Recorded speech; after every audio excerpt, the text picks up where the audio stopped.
In the meantime, we're going to start in Oakland, Nebraska. This is Chad, and it's great to have you, Chad. I'm glad that you were patient and waited. Thank you. Thanks, Rush. Good to talk to you. Thank you. Hey, this is not really about education that you were just talking about, but I want to know where they get... Chad, wait, no. Yes. See, everything is about education. That's the point. Everything can be linked. I'm not kidding. Everything can be tied back to, linked to education. And one way or the I can demo this if you want after you make your point. No, I hear you, Rush. I believe you.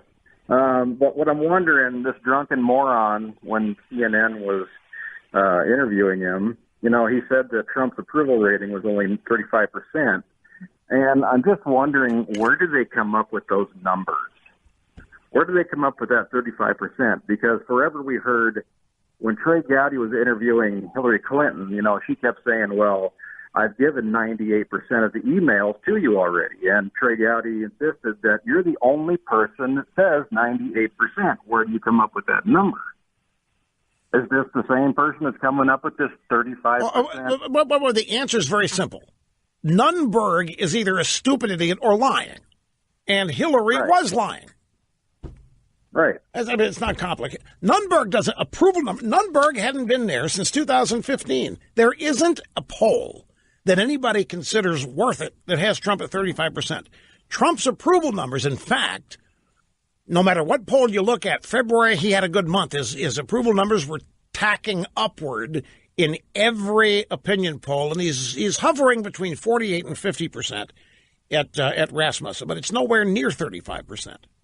No, and 48 to 50 sounds a lot better, but I've got to believe it's even higher than that because I've never seen this poll. You know, they're not coming out to the sticks here and asking us about our approval. Well, they don't go anywhere. They call people on the phone. Right. Much of polling is done, and they're still having trouble finding cell phone. You know, there's not a cell phone phone book like there is for anyone. So, you look. Here's what you have to do to understand polls. It's up to you to believe whichever one you want to believe, whenever they come out. But the primary purpose of polling data today, Chad, is to shape public opinion, not reflect it. The secondary purpose of polling is to create news stories.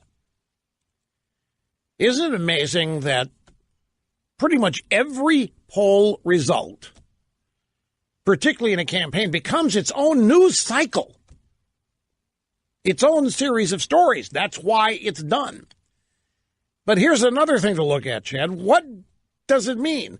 Let's go back 1 year. Let's go back to March the 6th of 2017. Do you remember, Chad, what Trump's number, his polling number in the presidential race was 1 year ago? No, I don't. Why not? Because it didn't matter. It didn't matter. Does it matter what horse is in the lead at the halfway point? No. Doesn't tell you anything. These polls are useless unless you allow them to shape your opinion of things. And that's what they're trying to do.